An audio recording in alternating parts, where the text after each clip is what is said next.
po, Panginoon. Salamat po, Lord. Salamat po ng may service, Lord. Salamat po sa inyo. Lord, kayo na Sunday school, kayo nga po sa amin. Kayo makita, Lord, sa sasalakayin, Panginoon. Yung tayo niyo po sa amin. Jesus name pray. Amen. Kamusta po? Mga masaya lahat, ha? Ang daming bisita. So, ang ating topic po ngayon is about Jacob pa rin.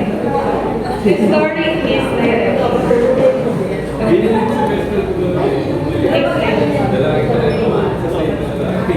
So, si Jacob po, in-story ng Panginoon yung kanya. So, brokenness helped Jacob refine his disposition, redirect his dependence, and restore his stability. So, yun po. Si Jacob po, ang story po ni Jacob, ay siya na po. Nanginginig din ako nakarelate din ako kay Kuya TJ. Meron din po ako stage fright.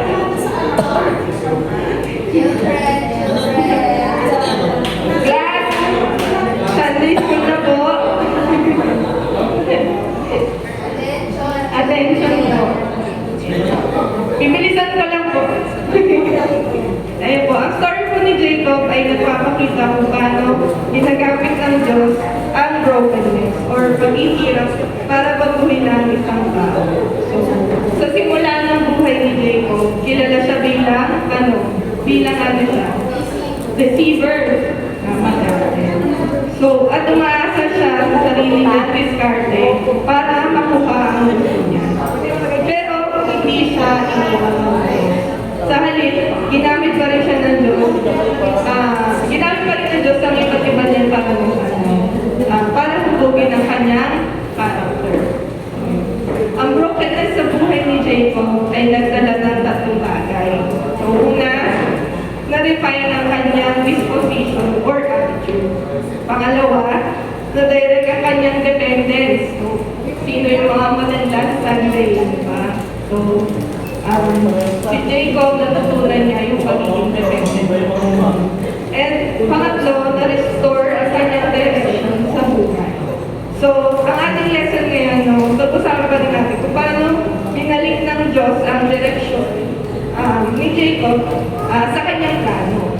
Minsan, ganito rin tayo, nawawala tayo yung direction natin sa buhay. Dahil sa sarili natin plano, or sa takot, or sa problema. So, pero ang Diyos patuloy na gumagabay para mabalik tayo sa kanyang life. Okay? Next slide po. Jacob's journey away from the promised land. So, Jacob left the promised land after deceiving his father. During his journey, God met him in Bethel and revealed his promise. So, yun. Huwag niyo pong tatawagin panot yan, ha? Baka may mangyari sa inyo.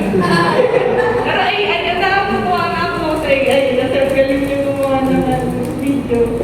So, yun. Umalis si Jacob po sa promised land dahil sa ginawa niya patinig lang sa kanyang ama. Na sino? Very good si ate ngayon. Top one. Dahil dito, natapos siyang patayin siya ng kanyang kapatid. Sino yung kapatid ni Jacob? Esau. Si Esau. Kaya napilitan siyang tumama. Sa panahon ito, puno ng takot at uncertainty ang buhay ni Jacob. Pero kahit ganoon, hindi siya pinababayaan ng Diyos. Habang siya ay naglalakbay ng mag-isa, doon nagpakita ang Diyos sa kanya sa isang special na paraan. So, pinapakita dito na kahit nagkamali tayo, hindi ibig sabihin na iiwan tayo ng Panginoon. Madalas, doon pa. Ito na mistake break ka eh. Let's come with my DJ. Yan. Madalas, pag tayo nakakaranas ng problema, doon pa natin na yung mga panahon na mahina tayo, nangangailangan tayo, doon natin mas lalo na experience yung Panginoon. So, yun. Next slide po.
Sorry po din sa face mask ko, no? Nag-nose ko kanina eh. Kinalaban mo kasi si Beck na kanina. Nakakasa pa. Mamaya na. Mamaya na.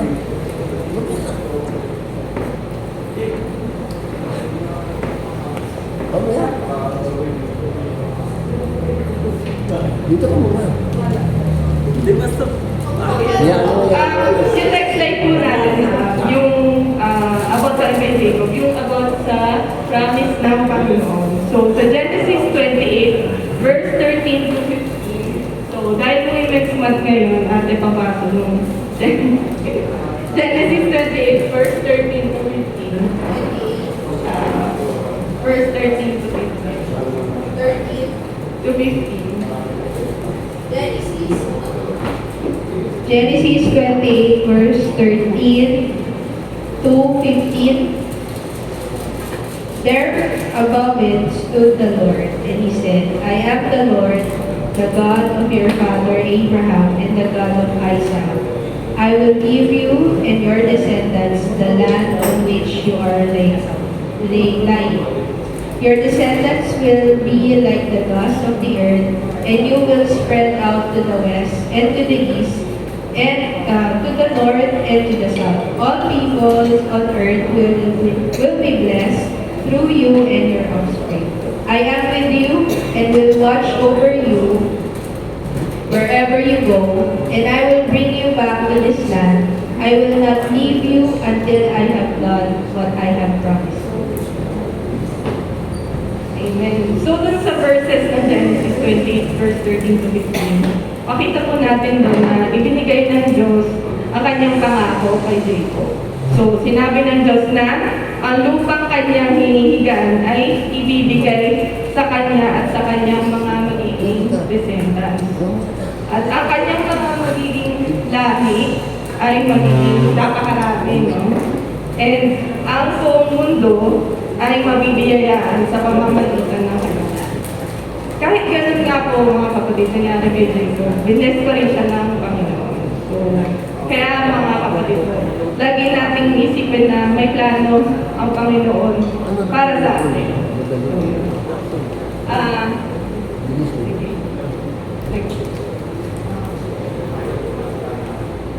So, Genesis 12 verse 1 to 3. Yes. Sabi doon, the Lord has said to Abram, go from your country, your people, and your father's household to the land I will show you. I will make you into a great nation, and I will bless you.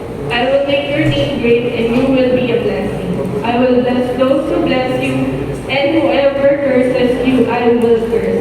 And all peoples on earth will be blessed through you.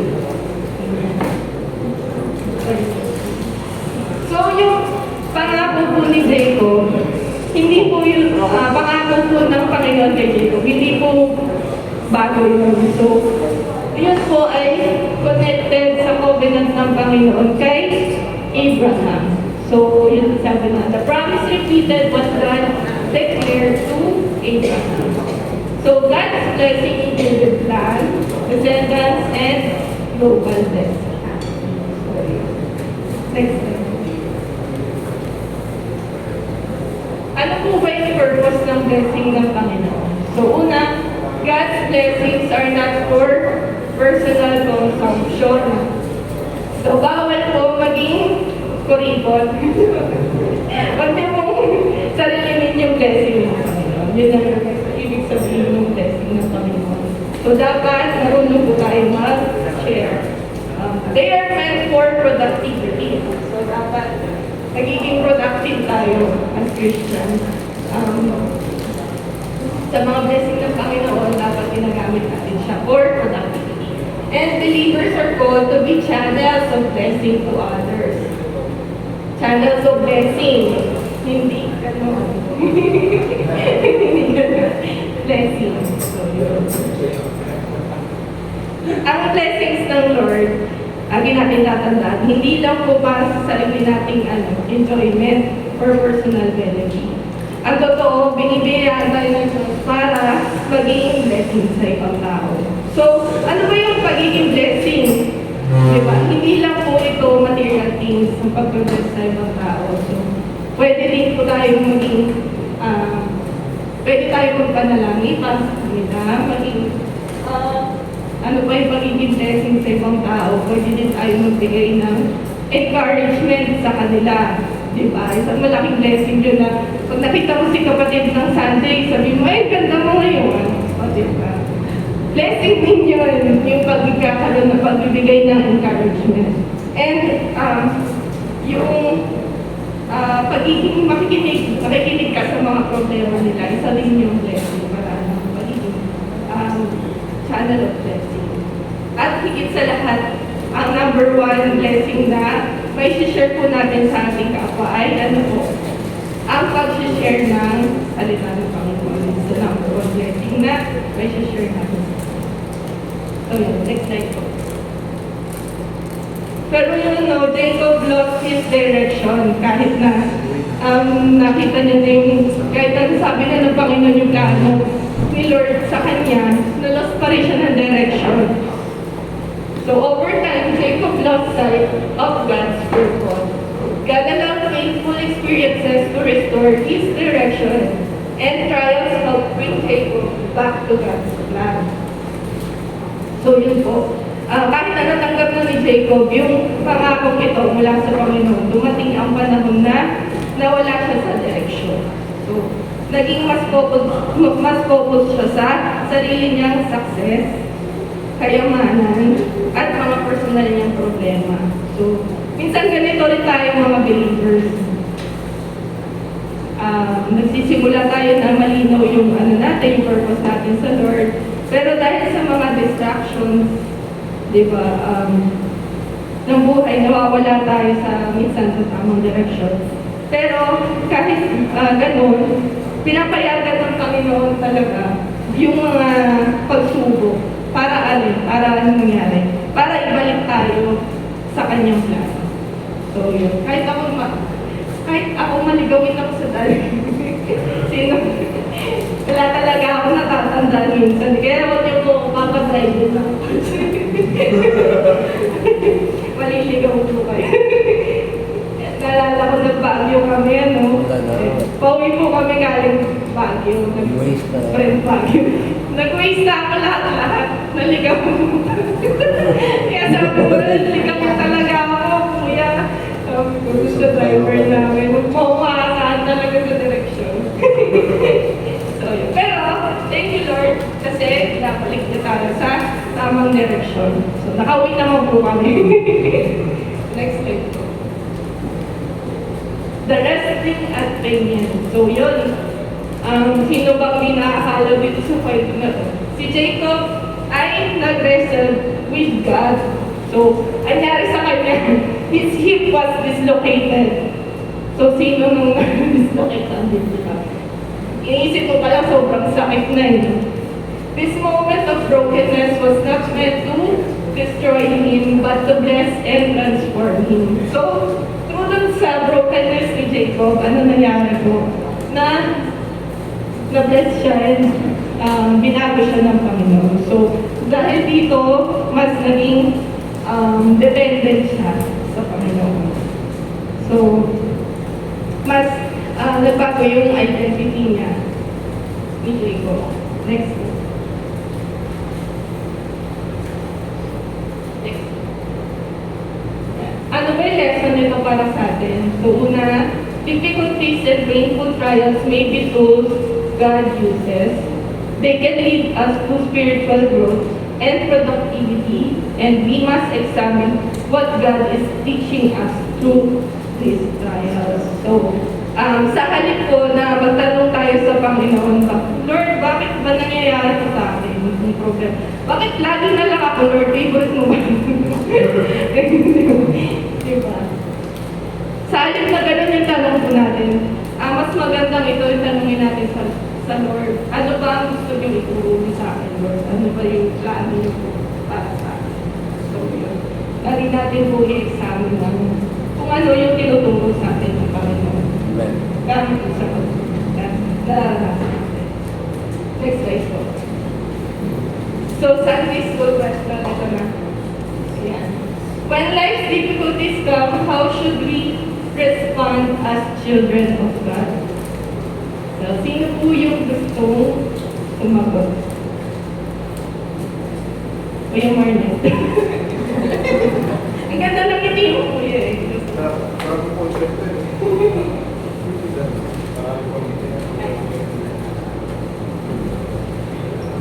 When life difficulties come, how should we respond as children of God? Lagi natin tatandaan na may sandigan tayo lagi. Parang yung preaching ni PJ kanina. Pag kailangan natin ma-empty. Kailangan natin maubos para ma-feel tayo ni Lord. Kapag may tinatanggal sa atin si Lord, ibig sabihin na inaalisan na tayo. Ibig sabihin, may kapalit. Maging blessing man yan, kung di mo maging blessing, importante may lesson. So, yung lagi natin tatandaan, pag meron tayong kahirapan na pinagdadaanan, may sandigan tayo lang, hindi yan naubos. So, infinite yan sila. Next. Thank you, Kuya. Sino pa po? Maghahanap ako ng magandang ngiti. So, yan. Lulubos na yan. Si Tima. Si Erin eh. Ang ganda ng Sorry, gan.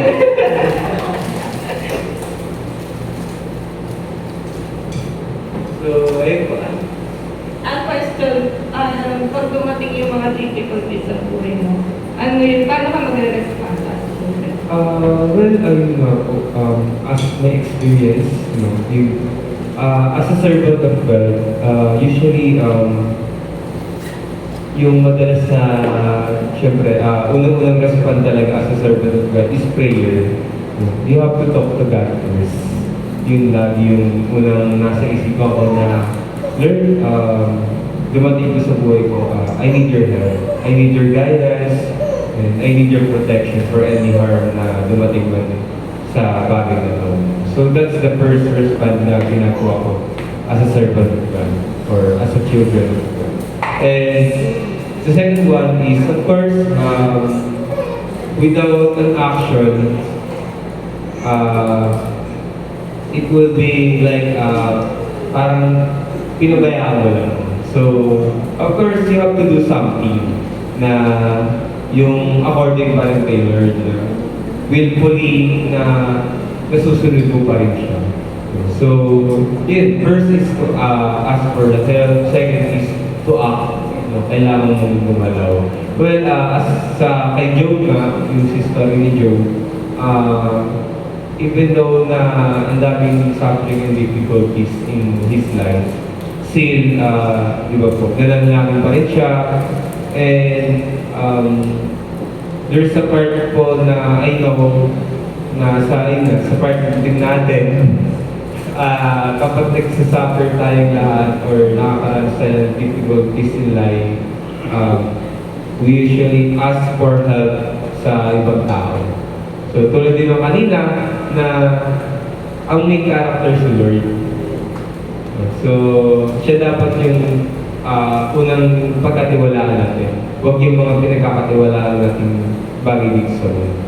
Yun lang. Amen.